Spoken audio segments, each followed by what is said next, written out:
Welcome into Falcons Today by Chat Sports. Matthew Peterson here, recapping some of the more recent UDFA signings Atlanta made. So I figured if we're going to talk about the recent signings, we may as well give out some grades so you guys have a better idea as to who's who for these UDFAs. Now, they're UDFA signings. You're not going to see me be a harsh professor. I'm giving everyone an A or a B grade at the very worst. Now, before we look at our first UDFA, I do want to share some YouTube analytics with you guys here as we're at the end of April, and I was looking at our subscriber numbers from last April to this April, and we are about 20 subs behind April 2023. So help us continue to grow as a channel year over year and hit that sub button down below for the best free Falcons YouTube action. Now, our first UDFA is Illinois quarterback John Paddock. I'm going to give this a B grade. He didn't necessarily wow me last year for the Fighting Illini, but these are UDFA, so I'm not here to be very harsh at all. He was an honorable mention All Big Ten player. He missed some time at the end of the season. 2-year starter for the Fighting Illini, started his career off at Ball State. And I think Paddock in this quarterback room, which, by the way, it's just funny to look at for a moment because we spent so much time wonder what Kirk Cousins' reaction was to the Michael Penix pick. You know who put a hole in his drywall when that pick was made? Taylor Heinicke did. That man all of a sudden went from being the backup to fighting for a practice squad spot potentially. So Paddock can definitely push Heinicke for that third QB spot. And if he looks just as good as Heinicke for 1/10 of the cost, that may very well be an avenue that the Atlanta Falcons go down. So we'll give Paddock a B. I thought maybe they go for a bigger-ish named quarterback since Heinicke didn't show him a whole lot to, love last year. Next one up is a wide receiver from Southern Utah. It is Isaiah Wooden. I'm going to give this one an A grade. The Falcons threw a decent amount of coin his way, if I remember correctly.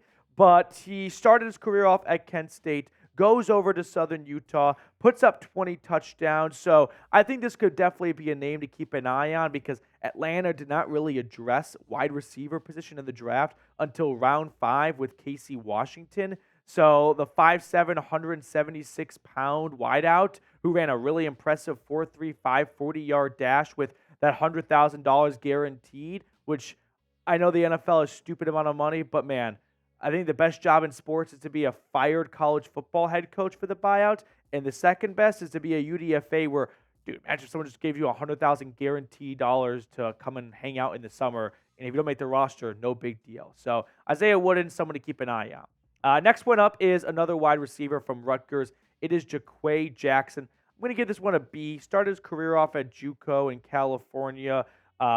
1 year at Rutgers, 361 yards, 1 touchdown. So all things considered, this wide receiver room could see a good battle after the roster locks of Drake London, Darnell Mooney, Rondale Moore, Ray McLeod, and Casey Washington.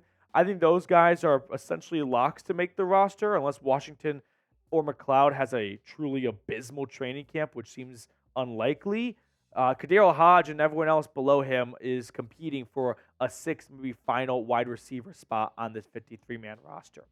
Now, when you look at the Atlanta Falcons wide receiver room, I feel like we are wanting a little bit more. So, should the Falcons add another wide receiver? I just go back to what the Sean McVay and Kevin O'Connell and now Zach Robinson and Kirk Cousins offenses are likely going to look like, which is a lot of 3 wide receiver sets. And I don't see a lot of depth at this wide receiver room. I definitely believe they should add another wideout. Next guy up is a tight end from Oklahoma, Austin Stogner. Going to give this one a B. Just a bizarre-ish college football path. Started off at Oklahoma. He actually follows Spencer Rattler to South Carolina and then comes back to Oklahoma, which I need someone to tell me if that's the first time anyone has ever done that in college football history. Transferred out and then transferred back. So I'll give it a B because it's just kind of weird. Next guy up is Nolan Potter, the offensive tackle from Northern Illinois. Give this one a B. I don't have a really strong feeling one way or another. He played a lot of football for the Huskies, so good size, good experience. He could be a sneaky sleeper to make the 53-man roster for the Atlanta Falcons. More on Potter here. 6'6", 301 pounds. Like I said, 4-year starter. I'll probably, as I'm talking myself into this being an A already. So bump it up from a B mid-video. Give him an A. Why not? All Maction player in 2023 and 2022 and 2023. Dude, I just talked myself into this being an A+. Potter may be a next perennial Pro Bowl tackle for this team. But they don't have a ton of great depth after Matthews and like Caleb McGarry. I mean, I'm probably being a bit harsh on Storm Norton and Tyler Vrabel, but I definitely think those spots are not like set in stone as the team's swing tackle at offensive line. So you could see a UDFA tackle, turn some heads during training camp and steal a roster spot from a vet. Next one up is Ryan Coll. He is an offensive tackle from Richmond. I'm going to give this one a B grade. The notes I've got on Coll: third-team All-American in the FCS, 6'5", 308 pounds. They're all really big dudes, but if you're 6'5", I got to envision you're going to be tough to get around, so that's worthy of at least a B grade. Next guy up here, we're going to go to the defensive side of the football. It is Jayden Price. Going to give this one an A-. He was an All-American return man and 3-time national champion at North Dakota State. And so that kind of parlays well into the next guy here, which is Trey Vaval. I'm going to give this one an A-. Both these guys have some special teams upside to their game. Vaval was a kickoff return specialist. He actually scored on his last college kick return, 79-yard touchdown. And with the new kickoff rules in place, I think it's a great idea for teams to invest more in return specialists. So, unfortunately, Cordero Patterson was just a few years late to the Atlanta Falcons, or I guess early. But I alone are giving these guys A- grades just because of the pure chance they could bring back a kick for a touchdown. Next one up is a school I've never heard of. It's Anthony Sau. He went to MidAmerican Nazarene in Kansas City. Yeah, learned a new college today, and I'm just going to give him an A. I have no idea who this guy is or anything about him. But if you go to a school that doesn't sound real and you get invited to an NFL training camp or, UDFA list and get signed to that, that's a pretty cool accomplishment. So that's worthy of an A in my book.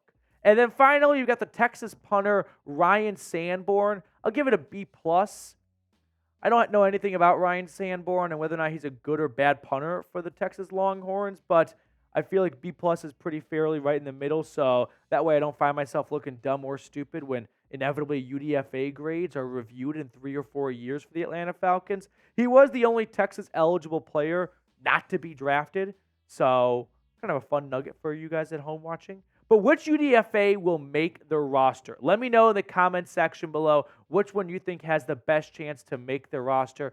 For me, I'll go with a bit of a chalky response. It's Southern Utah's Isaiah Wooden. He had 20 touchdowns for the Thunderbirds and $100,000 guaranteed. By no means does that make him a lock to make the roster, but it definitely means the Atlanta Falcons had interest in him and didn't want to see him go to another place after the draft. So they threw a pretty big paycheck his way to ensure he'll come down to ATL. And with the wide receiver room being very shaky and not very deep depth-wise, I think there's an opportunity for a UDFA to break through the ice and claim a roster spot.